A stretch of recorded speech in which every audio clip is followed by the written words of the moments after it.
Welcome to the Morning Walk with Murty Digital Stroll. You know, I was just reading these two really fascinating posts on Write.as the other day. Oh, yeah, the ones about the Claude conversation, right? Exactly, yeah. It was this super raw behind-the-scenes chat between Murty and the AI, Claude, and then also the public post that came out of it. Right. It honestly served as this perfect fellow traveler's spark for what we're, doing today. Yeah, I love that spark. It really gives us the exact raw material we need for this session. But for you listening right now, we should probably clarify our mission here. Oh, definitely. We are not just summarizing a couple of blog posts today. We're taking this specific incident and passing it through the digital prism. Right. We want to extract the legacy code of Project Antaryami. So basically, isolating those underlying operational rules that you can actually use when you hit digital friction yourself. And to do that, the subject of our digital stroll today is Lead Architect Murty BVNS. What we are really examining through his experience is a creator who got caught right in that brutal crossfire between genuine human generosity and totally rigid algorithmic systems. Yeah, rigid is definitely the word for it. Set up the inciting incident for us because it starts off so simple. Right, so it's August 1st, 2026. It's Murty's birthday. And like anyone highly active online, his personal Facebook just gets flooded with hundreds of birthday wishes from his network. Which is, the standard social contract, yeah, right? Right. It's notoriously low effort. Yeah, exactly. You get 50 generic cake emojis, and then standard protocol is you just post one blanket status saying, thanks, everyone, and you move on with your life. But Murty decides to violate that lazy contract. Right, because he wants to actually offer a genuine transfer of value to the people who took the time to acknowledge him. Okay, so what does he do? He decides to give away a free 25-hour virtual assistant and digital marketing training course. And the stated market value of this course is normally 30,000 rupees. Wow, that's a massive, highly tangible gesture. I mean, he's offering real professional empowerment, not just saying thanks. Totally. So he drafts a direct message with all the details of this free training, plus a Google Forms link to register, and he just starts sending it directly to his well-wishers. And then digital door just slams shut. Literally. Within 24 hours, Meta completely restricts his personal Facebook profile. They lock him out entirely. The system just looked at this profound act of human generosity and immediately classified it as a malicious threat. Yeah. But, I do have to play the auditor here and unpack why. Because when we look at the specific text Murty sent, which Claude analyzed super meticulously in their strategy session, the wording is pretty damning. Yeah, I mean, the wording was kind of a problem. It was. Murty used phrases like, I'm only happy if you give me 3 more seconds of your time. He explicitly highlighted that 30,000 rupee value. Oh, and he said, you can generate as much money as you want. Yes, and threw in a flying money emoji in a raw, unbranded forms doco link. So I have to ask, shouldn't someone operating as a lead architect realize he just wrote the exact blueprint for a financial scam? Well, I mean... Think about it. Urgency framing, inflated cash claims, unlimited earning promises, money emojis, and a raw link. That is textbook spam architecture. Why make such a rookie mistake? I mean, that is a very fair challenge, but it actually highlights this massive universal blind spot we all have online. Domain expertise doesn't always translate to platform syntax. But you just get caught up in the intent. Exactly. He was operating purely from a place of human intent. When you are genuinely excited to give a real gift to your friends, you just naturally use enthusiastic language. Yeah. You say, this is worth so much, you can make money with this, just take 3 seconds to look. You're trying to convey excitement. You aren't thinking about how a machine parses those specific nouns and verbs. So the enthusiasm totally blinded him to the cold architecture of the platform. Yeah, it's the tragedy of our modern digital ecosystem. The language of extreme human generosity is, statistically speaking, indistinguishable from the language of a predatory bot. Let me give you an analogy to help visualize what's happening under the hood here. Imagine you walk into a bank wearing a ski mask simply because it's freezing outside. Okay, right. You just want to stay warm. You're freezing. Exactly. Your intent is pure. But the security guard, which represents the algorithmic spam filter here, is only trained to identify the visual pattern of a bank robber. Right. The guard cannot read your mind. He cannot read your intent. He can only read the ski mask. And Murty basically walked into Facebook wearing a neon ski mask. That ski mask analogy captures it perfectly. Yeah. Because automated spam classifiers do not have a module for the human heart. No, not at all. They just deploy behavioral pattern matching and Bayesian filtering. They scan for specific clusters of words, symbols, link structures that their historical data associates with fraud. Which brings us to the tactical breakdown. Because when Murty workshopped this restriction with Claude, they didn't just complain about the algorithm being unfair, they figured out how to bypass it. Yeah, they laid out a total masterclass in algorithmic camouflage. The practical fixes Claude suggested are essential legacy code for anyone trying to distribute value online. And the first adjustment was obvious, right? Strip out the spam triggers entirely. Right. Remove the artificial urgency, drop the 3 seconds framing, remove the money emojis and the promises of generating boundless wealth. You have to sterilize the language. Just state the offer plainly, almost academically. And the second fix is structural, which is something a lot of creators totally overlook. Claude told him to stop using raw Google Forms links. Because a raw Forms Goggle link is basically free, untraceable infrastructure. Burner accounts and scammers use it because it costs $0 and takes 2 seconds to spin up. Right, so if you're sending that from an unfamiliar context or in high volume, the system flags it instantly. Exactly. Using a branded domain redirects signals to the machine that you actually invested in permanent infrastructure. It proves you have real skin in the game. And then the third adjustment was about network velocity, right? Yes. You cannot blast identical text to hundreds of people in a tiny time window. That kind of velocity is a purely mechanical pattern. Humans just do not type that fast. Even if you are manually copy-pasting. Right. The speed at which those data packets hit Meta's servers flags you as an automated script. You have to send messages in smaller batches, intentionally mimicking human latency. And the fourth recommendation was procedural. If you do trigger a restriction, use the in-app appeals process to politely, clinically explain that it is an educational offer, not a commercial solicitation. Yes. You have to provide the human reviewer, assuming it ever even reaches a human, the context that the machine lacks. But here's where it gets really interesting. Consider the deep irony of this entire situation. Think about the friction Meta imposes on Murty for sending a detailed, high-effort, genuinely valuable gift. Oh, absolutely. Now compare that to how Facebook normally operates on a daily basis. The platform actively prompts you to send thoughtless, pre-built birthday wishes. Right. It provides a button to just blast a generic happy birthday or a cake emoji with literally zero cognitive effort. It automates the human connection for you. It practically begs you to act like an automaton. It designs its systems for frictionless, shallow engagement.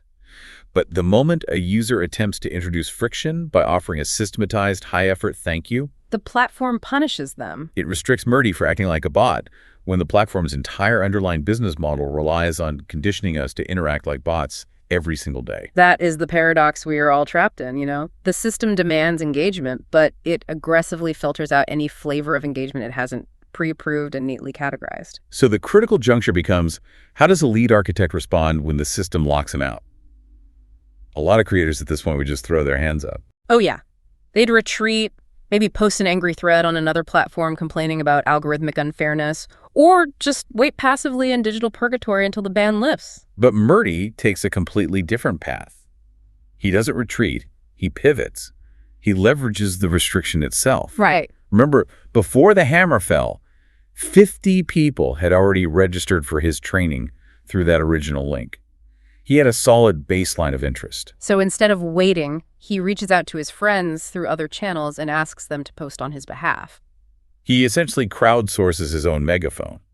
But let's look at the psychology of why this works so effectively. Yeah. By doing this, he organically engineers this incredibly compelling underdog narrative. The underdog narrative is undeniably powerful. When you transition the messaging from, hey, I'm offering a promotional course, to I've spent a year building this genuine curriculum and a faceless, unfeeling algorithm just crushed me. A psychological framing completely shifts.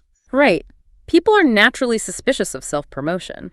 But people love to rally around an underdog fighting an unjust system. It generates real sympathy and actual emotional investment from his network. But this is where Claude had to step in with a massive warning during their workshopping session. Because Murty's underdog pivot almost led him right into a second trap that would have been vastly more destructive than the first one. Okay, let's break down the mechanics of that second trap. Murty's initial instinct was to just give his friends a pre-written message and ask them to copy and paste it onto their own walls. And Claude flagged this as a catastrophic structural risk. Why?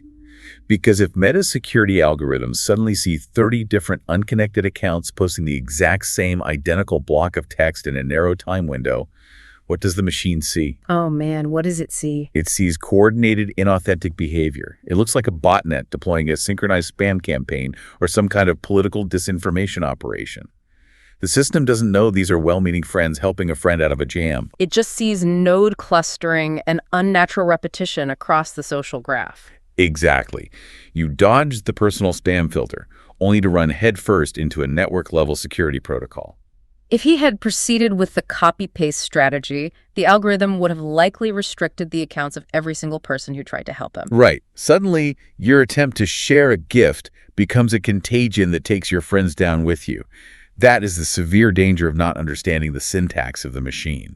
Which forces Murty to develop what might be the most elegant workaround of this entire incident. He adjusts his strategy and completely removes the external link from the new post. Wait, no link at all? Then how does anyone actually register for the training? Right. It sounds crazy. But he turns the platform's native tools against its own restrictions. He tells his friends to post a custom note in their own words, completely avoiding the duplicate text filter. And instead of dropping a suspicious external URL, they simply tag Murty's locked profile. Their posts essentially say, "My friend Murty is offering this amazing training, but the algorithm locked him out. Go to his profile to find the link." Because the link is still sitting there on his locked profile wall, totally untouched. Exactly. The tag and visit becomes the new funnel. It is completely algorithm-friendly because it utilizes Meta's preferred native behaviors, tagging friends and driving internal profile visits rather than trying to push traffic off-site with a suspicious URL. He didn't just survive the friction. He weaponized the friction to build a more resilient engine. And this is where the story elevates from a clever marketing pivot into the foundational curriculum for Project Antaryami's new cohort. This is exactly the birth of Gurukul 2.0. Murty realized that this digital lockout shouldn't be hidden away as some embarrassing mistake. He turned it into lesson 1 for those 50 new students, and he did it before the course had even officially begun. He used his own algorithmic ban as a real-time case study for his students. He essentially told them, look at the reality of the terrain we are operating in. We really need to extract the legacy code from this specific teaching moment. Murty crystallized this entire ordeal into 4 uncompromising directives for his students. These are the rules of engagement for surviving the modern internet, and we need to unpack the why behind each one. Let's do it. The first directive is absolute. Don't send the same worded message in short bursts. Ever, even to people who know you. We just discussed the botnet trap, but it bears repeating. Right. The algorithm measures volume and repetition, not real-world relationships. It has no concept that you were college roommates or former colleagues. It only sees identical data packets traveling at an unnatural velocity. Directive number 2. Don't use reward language, urgency framing, or money emojis, even if your offer is 100% genuine. Avoid phrases like special gift, act now, or worth X amount. Right, because that's the vocabulary of a scam template. It's the ski mask. You could be handing out literal gold bars to your neighbors, but if you put them in a burlap sack with a $sign painted on it, the system assumes you robbed a bank. Exactly. Now, Directive 3 shifts the responsibility to the consumer, which is vital for anyone listening. Don't blindly click or forward links just because you trust the sender. You must train yourself to recognize the structural pattern of a scam. And that is a very hard pivot for a lot of people to make. We are wired to rely on social trust. If my best friend sends me a link, my human instinct is to click it because I trust them. But you cannot afford to operate that way anymore. If your friend unknowingly forwards a message that structurally looks like a scam to the algorithm, their good reputation won't protect you. And your click reinforces the algorithm's suspicion of their account. Right, you have to evaluate the architecture of the message itself, not just the familiar avatar sitting next to it. And finally, directive number 4. Don't panic repost or mass mobilize when a restriction hits. When you get locked out or banned, the immediate emotional human instinct is to shout louder. Oh yeah, to get everyone you know to share your plight simultaneously, to force the platform to listen. But look at it from the algorithm's perspective. A sudden, massive spike in defensive posting around a restricted account looks like a coordinated counterattack by a hostile network. It doesn't clear your name.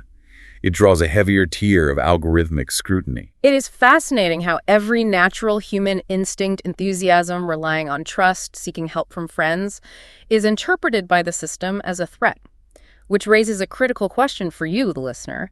How often do we let digital friction stop us, rather than realizing the friction itself is the lesson? Murty didn't let a locked profile end his project. He realized the lock was the curriculum. That is the essence of Gurukul 2.0. The obstacle becomes the path. So let's pull all of this together and define the legacy code we've extracted from this Gurukul session today. In the digital realm, having good intentions is totally meaningless to a machine. Utterly meaningless. Yeah. You must master the syntax of the algorithms to protect the authenticity of your human intent. You have to learn the language of the machine to defend your humanity. Murty BVNS proved that a system restriction isn't a setback.